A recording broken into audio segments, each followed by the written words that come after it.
Bom dia, meus amores. Hoje nós iremos para uma nova aula de língua portuguesa, tendo como assunto poema. Tá? Nós vamos agora para o módulo 2. O módulo 2, o primeiro gênero textual que tem no módulo 2 é poema. Todo mundo gosta de fazer poema, de ler poema. Eu amo ler poema. Mas aí, para esse gênero textual, tem algumas características que nós iremos conhecer, certo? E na aula de hoje, eu gostaria que vocês estejam atentos, né? Pegue o seu módulo, para a gente começar a estudar sobre poema. Poema é uma obra literária que pertence ao âmbito da poesia, e é um texto que pode ser apresentado sob forma de versos e estrofes. Mas vamos ver que poema ele tem versos e estrofes. As estrofe, ela tem um conjunto de versos, forma uma estrofe. E verso é cada linha que constitui a estrofe, é verso, certo? Então, nós vamos entender um pouquinho. Olha aqui, eu já coloquei aqui um poema da Porta, né? O poema, ele também, além de versos e estrofe, ele tem a voz do poema, que é chamado do eu lírico ou voz poética, né? O que trata, o que fala o poema, né? O que o autor quer falar. No poema também, meus amores, eu acho lindo o poema porque ele também tem algumas figuras de linguagem, tá? Vamos aprender estudar algumas figuras de linguagem que às vezes estão inseridas no poema, certo? Nós temos aqui o poema de Vinícius de Moraes, que tem como título A Porta. Eu sou feita de madeira, matéria morta, mas não há coisa no mundo mais viva do que uma porta. Veja só, tem poemas que rima, e tem poema que não rima, viu? Eu abro devagarinho para passar o menininho. Eu abro bem com cuidado para passar o namorado. Eu abro bem prazenteira para passar a cozinheira. Eu abro de supetão para passar o capitão. Percebe? Olha só o que esse poema está falando, né? E no final, olha aqui, ainda tem mais ainda. Só não abro para essa gente que diz a mim bem me importa, que se uma pessoa é burra como uma porta. Eu sou muito inteligente, fecho a frente da casa, fecho a frente do quartel, fecho tudo nesse mundo, só vivo aberto no céu. Olha, ela traz uma lição de vida também, né, para nós. Esse poema achei bem interessante, feito com rima. Veja só, eu sou feito de madeira, matéria morta, mas há coisa no mundo mais viva do que uma porta. O que está rimando? Morta com porta, né? Então, tem rima nesse poema, né? Tem também, vamos dizer que o eu lírico está querendo passar, né? Com esse título aí, A Porta. Está falando aqui qual é a função da porta, o que ela faz, né? Que ela abre para algumas coisas, mas não abre para outras. Sempre fica aberta, né?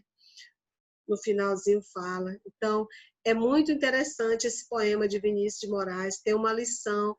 Agora a gente tem que ver o que está realmente passando, entendeu? Tem que ler bem devagarinho, com entonação, para ver o que está falando o poema, certo?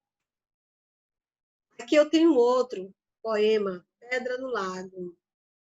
Atiro uma pedra no lago, acabo com a sua calmia. Este pensamento vago, no lago da melancolia. A pedra que cai na água, mergulha sem hesitar. No fundo não tem mágoa, afunda-se no piscar. A água que a pedra recebe, tão depressa envolve, no movimento breve, o problema resolve. Fica apenas a ondulação, em círculo desvanecendo. Fica o lago em solidão, sem nada acontecendo. Observe esse poema lindo, estrofe de José Couto, o que ele está retratando, né? Tem algumas palavras que às vezes você não entende, você vai lá no dicionário, observa, lê o significado da palavra, tá? Olha aqui, o que o livro está dizendo aqui, ó. Atira uma pedra ao lago, acabo com a sua calmia, este pensamento vago no lago da melancolia. O que é melancolia? Melancólico, o que é? Calmaria, calma. Por que ele está acabando com essa calmaria? Ele jogou uma pedra na água e a água começa a se movimentar. O que ele quer dizer para a vida dele? Entendeu? Observe também a rima aqui, ó. Acalmia com melancolia, lago com vago. Esse aqui também é um poema com rimas, certo? Como eu falei para vocês, além de estrofe, de verso, que o lírico está retratando, falando, também tem figuras de linguagem. E sobre essas figuras de linguagem, também nós iremos falar sobre elas. Figuras de linguagem são recurso utilizado pelos falantes da língua portuguesa para enfatizar, ou seja, deixar textos falados ou escritos mais expressivo por meio conotativo, da conotação, enfáticos e indiretos, tá? Enfatizar alguma coisa indiretamente.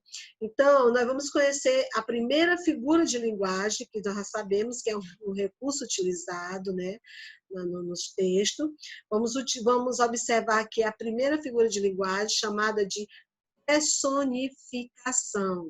Observe, figura de linguagem é um assunto novo, vocês não viram ano passado, então, só agora que vocês estão começando a estudar sobre personificação. Então, observe, personificação ou prosopopeia. Essa figura de linguagem, ela é atribuída às características humanas a seres que não possuem esse tipo de característica, certo? Veja um exemplo para deixar isso mais compreensível. Olha só, o sol hoje está tímido, não deu as caras até agora. Olha só, o sol está tímido, timidez. Não deu as caras até agora. Veja só, timidez é uma característica que é humana. Só o tímido não existe nesse negócio de que o sol é tímido. Então, isso é uma característica humana que deu essa característica para outro ser, que no caso foi o sol, né?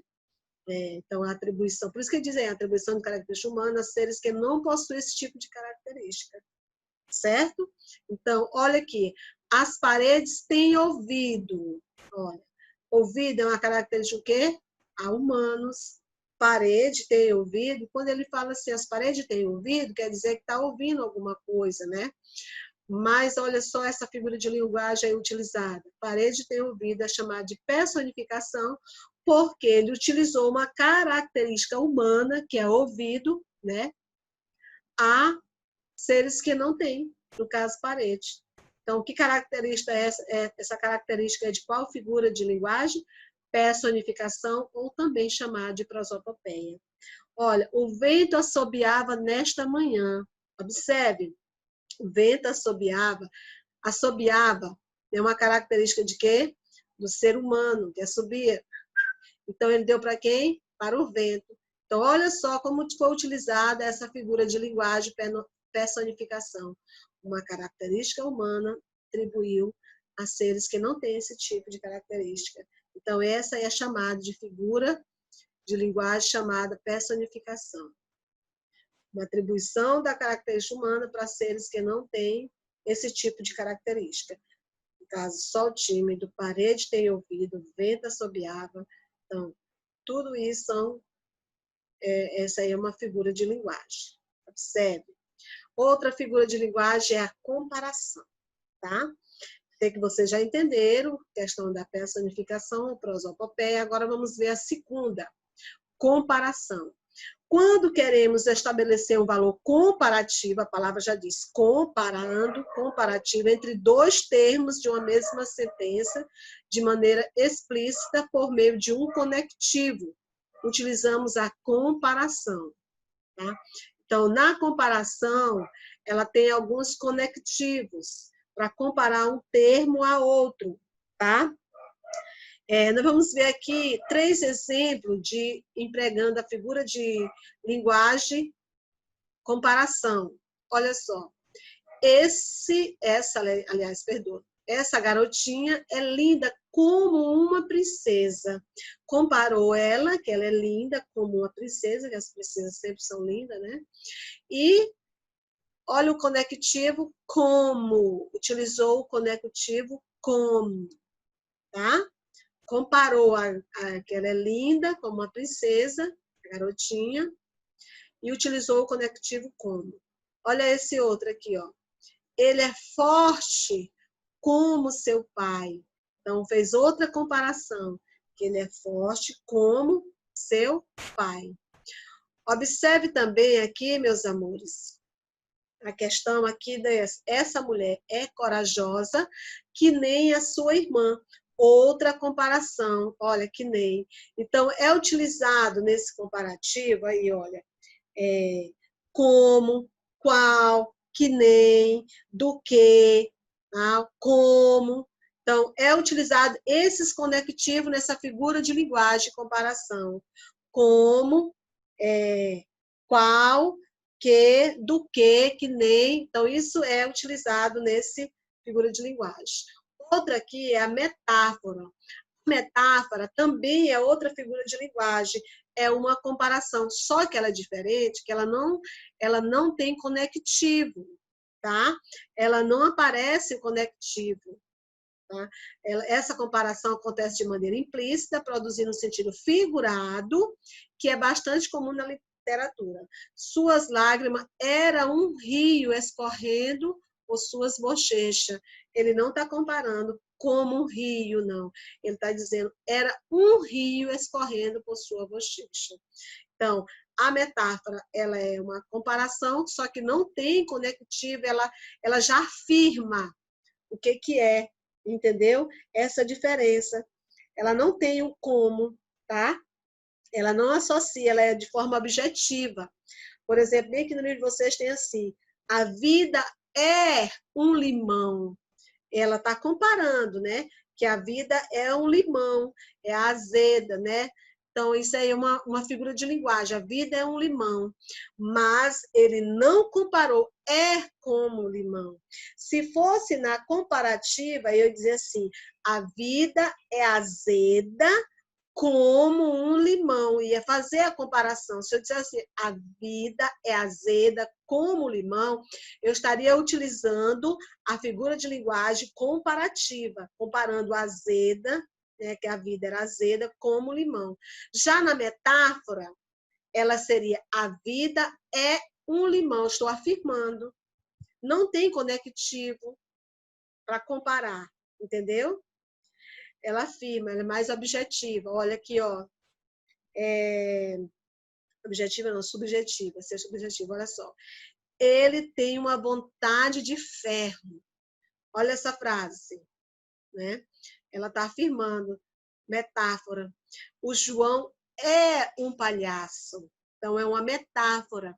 Se fosse na comparação, eu ia dizer assim, João é engraçado como um palhaço, né? Que nem um palhaço, né? Eu utilizaria isso. Mas na metáfora, ele está afirmando logo, ó, João é um palhaço. Então, essa é a diferença de metáfora para comparação.